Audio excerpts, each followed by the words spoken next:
Hey guys, I'm going to make a short video today, and I hope this helps you out a lot. I know that over the years, it took me a really long time to try to figure out the firing order and how that worked on a small block Chevy. So we've got this 350 here, and years ago, I used to read the books, watch the videos, I used to do it all, and it was still confusing to me. And it took me a long time to remember all the numbers and what they did. But I'm actually at a point now in my life where I think I can explain that to somebody and kind of take it all and just show you really quickly. So it's not going to be a really long video, and I'm not going to pull parts out of the car or anything like that. You know, if you can figure out top dead center and how to get your cylinder, your number one cylinder to top dead center, and the rest will make a lot of sense. So let's just start with the fact that if your number one cylinder is on top dead center, that's where you're going to look at your rotor on your distributor and basically put the very first spark plug wire matching the rotor to that cylinder, and then that's when the rest of the sequence comes on. So I'm going to give you a really quick breakdown here, and you're probably going to see a lot of stuff on the internet, and it's going to look something like this.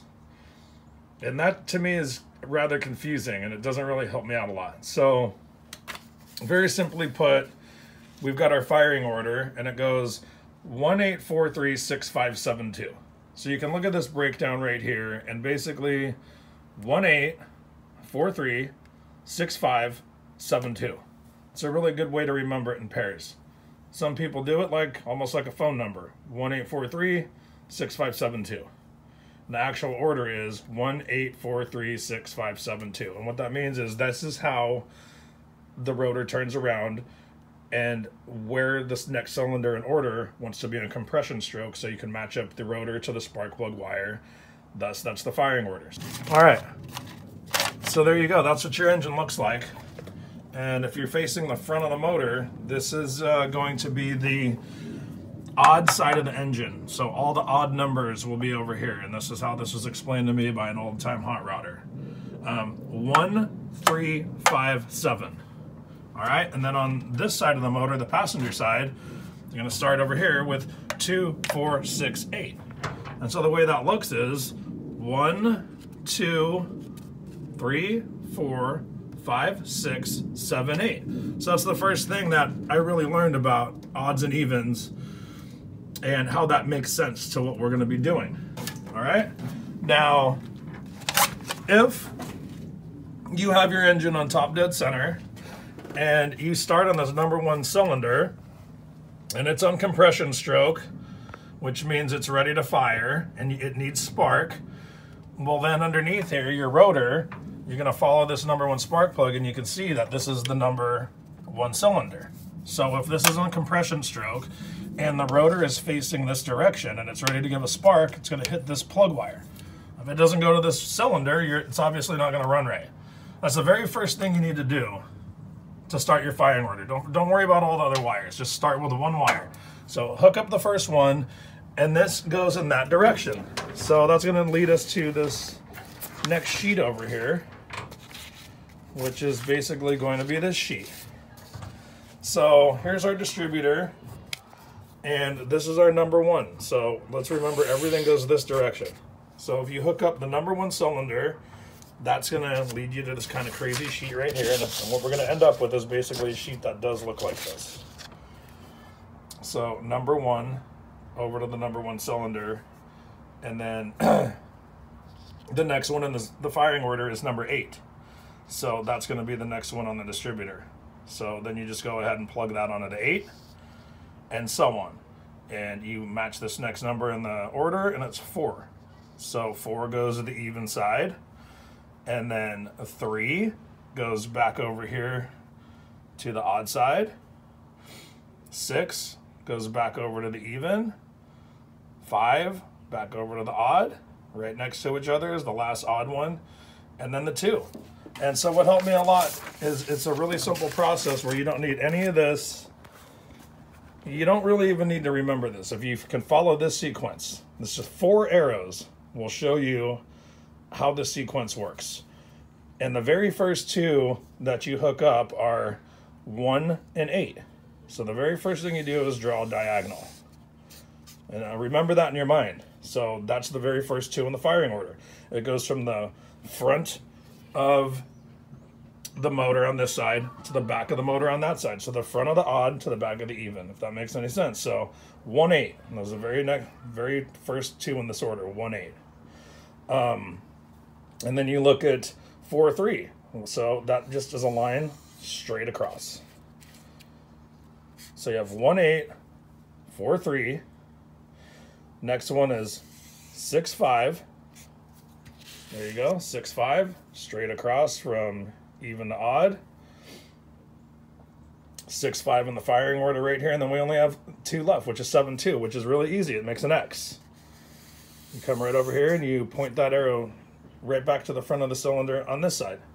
So basically you have a diagonal going this way, 2 parallel lines, and then your diagonal coming back. If you can remember this pattern right here, you'll never ever really need to remember the 1, 8, 4, 3, 6, 5, 7, 2. It's become really familiar for me to be able to just say that 1, 8, 4, 3, 6, 5, 7, 2. But if I go and look in the motor and somebody asks me, hey, do you remember what the firing order is? I wouldn't even actually have to tell you. I'd be like, no, I actually don't. But I know that if you start on this one and you draw a line to that corner, those are going to be the first two.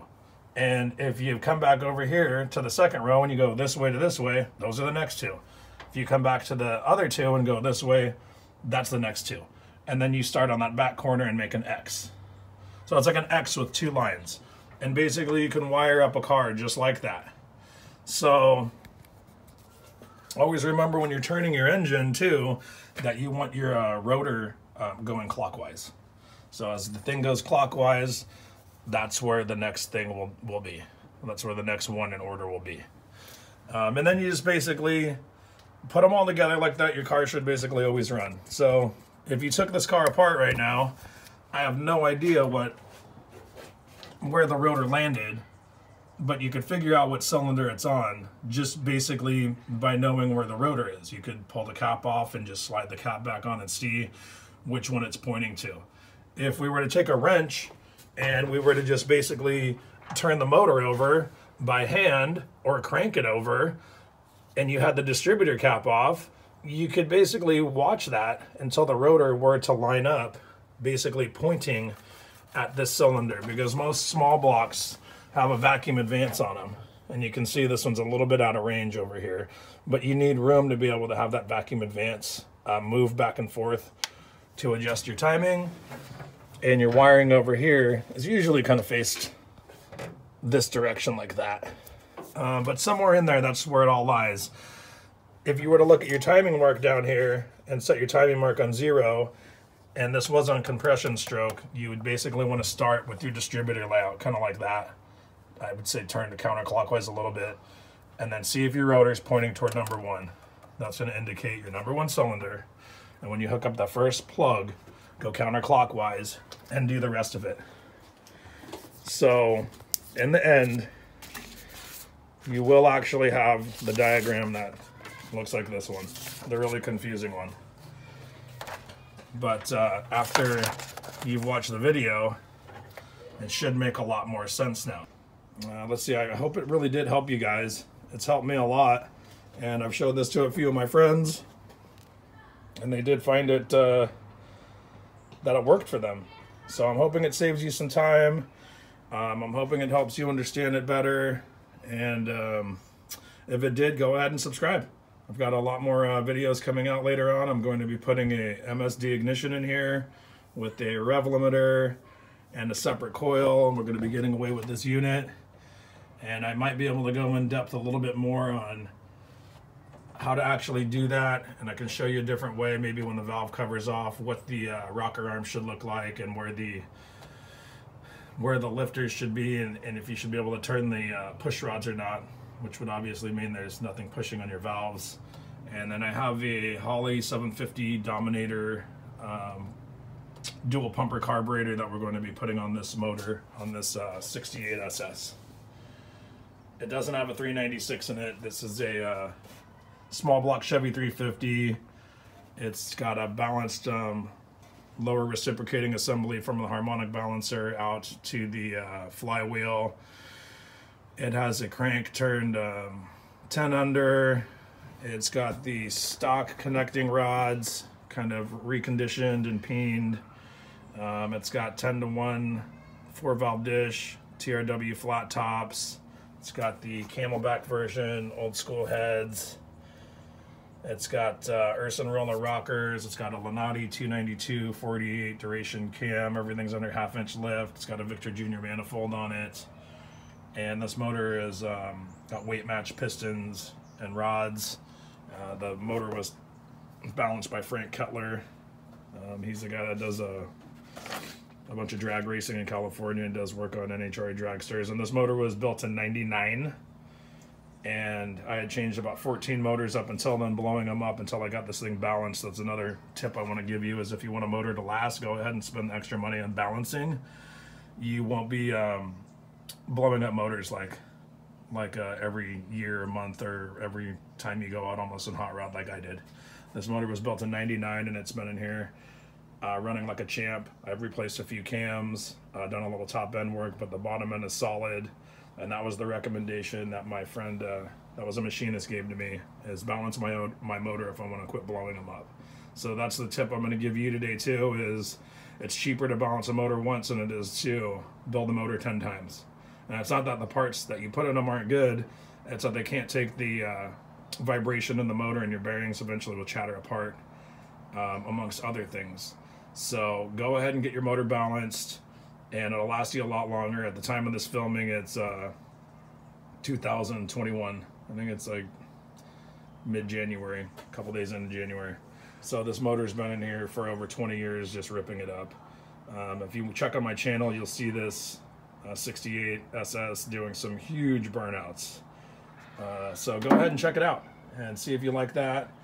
And I will try to get some more content coming out soon for you guys. If you have any questions or comments, go ahead and leave them down there and I'll try to answer them and get back to you if you need any other help or advice putting these little small blocks together. All right, well, thanks for watching and hope you enjoyed it, and we'll talk to you later. See you on the next video.